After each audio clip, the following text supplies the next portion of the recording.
Hey everybody, my name is Jokiel from NatRef Energy, and today I will tell you a little bit about the modeling of a combined heating and cooling package for a supermarket plant that is applying CO2 as a refrigerant.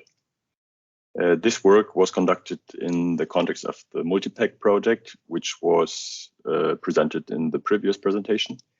So I will start talking about the supermarket description and will explain a little bit about the plant layout. Afterwards, I will give you an answer to the question why we are modeling at all, and in the end, some nice little simulation results. On the right-hand side, you see the PI diagram for the supermarket plant system in Porto-de-Mos in Central Europe. Here we use a CO2 booster concept with parallel compression, and we use ejectors to recover expansion work for both vapor pre-compression and liquid recirculation, which means we can operate the evaporators in overfed operation mode. We have two air handling units or rooftop units for satisfying heating and cooling demand.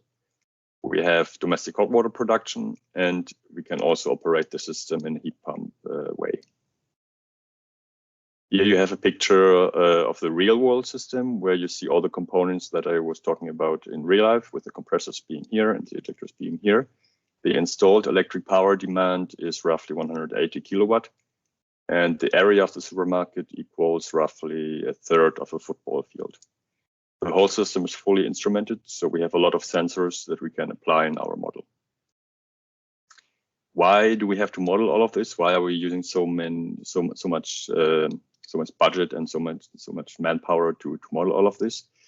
The first aspect is to get an increased understanding of the whole system.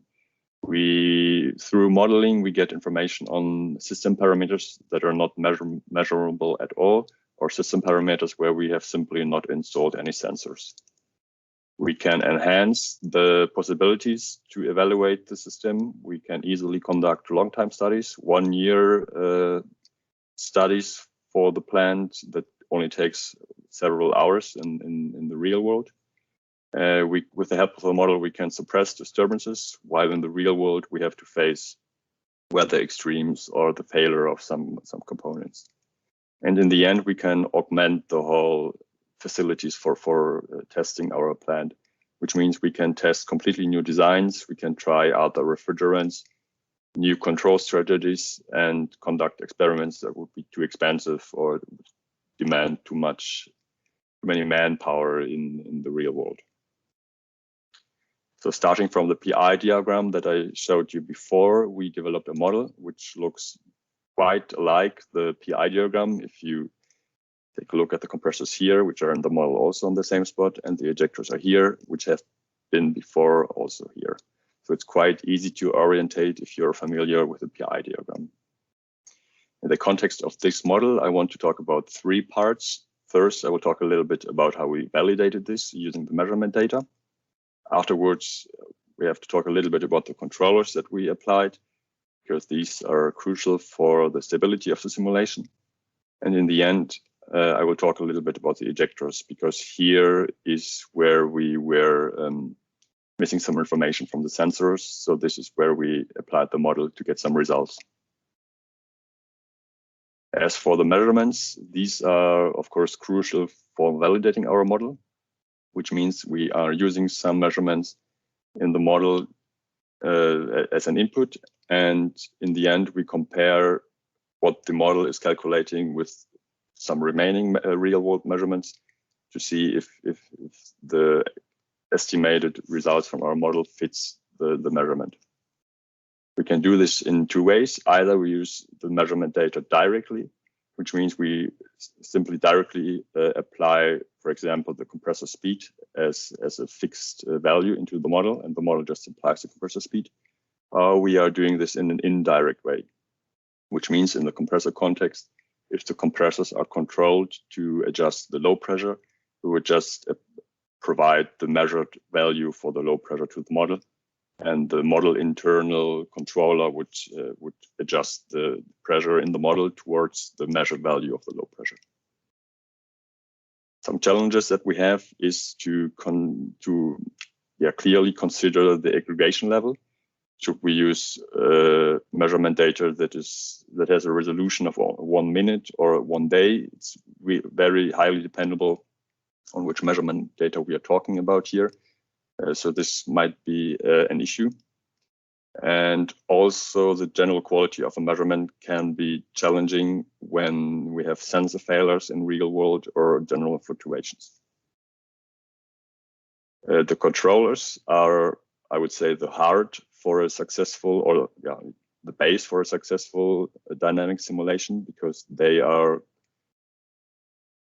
controlling the stability of the simulation. So here we have, again, I mentioned before, the question about direct or indirect use of our measurement data. And we have to have a thorough knowledge on how we tune our controller parameters in the model to reflect the real world behavior as close as possible. When we did all of this, in the end, we can squeeze out some nice new information from our model. So when talking about the ejectors, there we have different control strategies. Last summer, we were recording at the plant in Portugal 8 different operation modes for the ejectors, which you can see here. We have either the low pressure ejector on, the high pressure ejector on, or the liquid ejector on, and then the several combinations of these operation modes.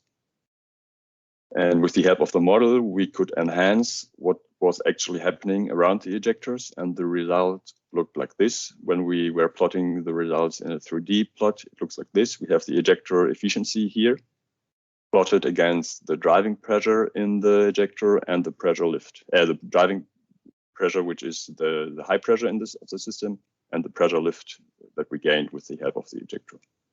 So we got data that others can't see with the help of the model. And we used our model to map the ejector performance to gain the possibility of assessing the ejector and how the operation envelope of the ejector looked like in the plant in Portugal. Some other results we are getting from our model is the instant assessment, how the system behaves. So without a lot of data processing, we immediately see how the different pressure levels are behaving in an operation mode. We can quickly evaluate numerous operation modes. So when you take a look at the pH diagram here, you have all the different components and outlets, and can easily see what is happening. And the same is applicable to the system layout, where we get all information on every single point where we want, and which would be rather difficult to get, as for example, the enthalpy at the receiver outlet here. To summarize my presentation, in the MultiPACK project, we are demonstrating the feasibility and performance of CO2 system in the climate of South Europe. However, the monitored supermarket data that we got left some room for further enhancement. So with the help of a model and our dynamic simulations, we augmented these measurements to gain new insights and information about the system performance. Like always, there's still improvement potential for both the model and, in the end, the plant in Portugal. And if you're interested in some more results, we have some papers in the pipeline, hopefully being published by the end of the year, where we indicated the saving potential by utilizing a fully integrated CO2 pack. With that said, thanks to all the partners and to the EU for funding this research. Feel free to contact me for any questions, and have a nice day.